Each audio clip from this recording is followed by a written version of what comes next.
We're now going to look at more on understanding charts. When you first look at the chart, remember to check the dates to see what the time period is, what the units of measurement are. Decide what the most important information is, and decide what details are not so important.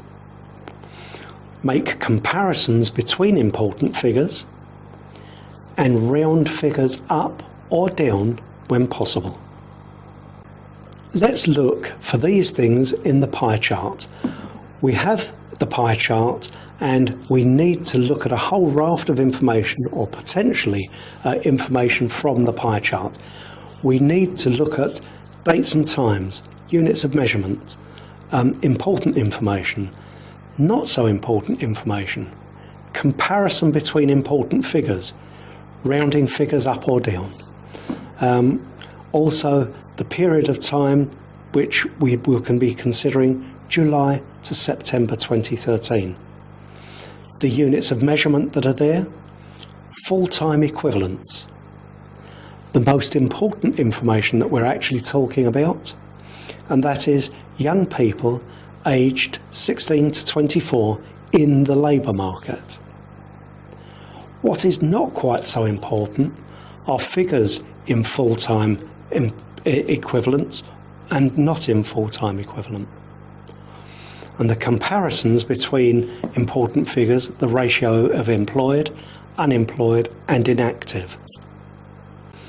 And round figures up or down, and in this case these figures are already rounded up or down, probably to the nearest 1,000 I would think, but there's no guarantee. But at least it's giving you a huge amount of information in a relatively simple pie chart. Now, if we look at static and dynamic charts again, a static chart shows the situation at one point in time. You need to use present simple or past simple when you're describing something that is a static chart. A dynamic chart shows change over time. You need to use a variety of tenses such as simple past and past perfect. So again, you can see that some differences start to appear. A dynamic chart may show a change in values from one time in the past to another time in the past. It may compare the past with the present, or it may show predictions about the future. Make sure that you are using the correct verb tenses to describe the chart. And the more practice you get, the more you will see instantly whether you're using correct terms or incorrect terms.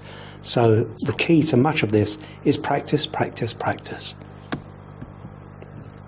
For example, you could use the present perfect.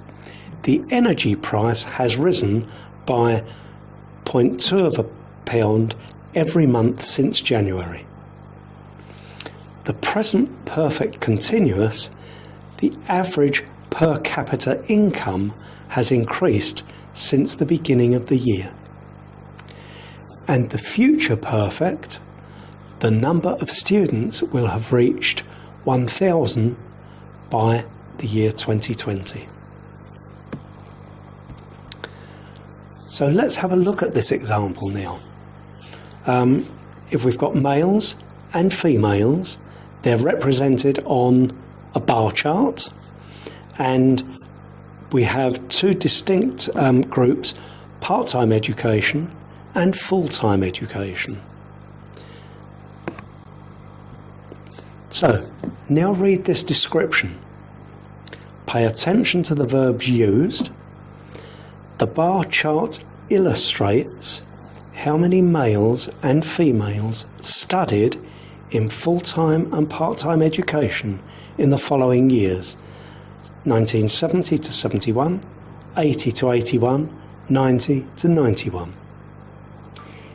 it is clear that in all three time periods, more people of both sexes were involved in part-time education than full-time. Overall, the number of men in full-time education rose from approximately 1,000 to 2,000, whereas the number of men in part-time education was lower in the early 90s than 20 years earlier.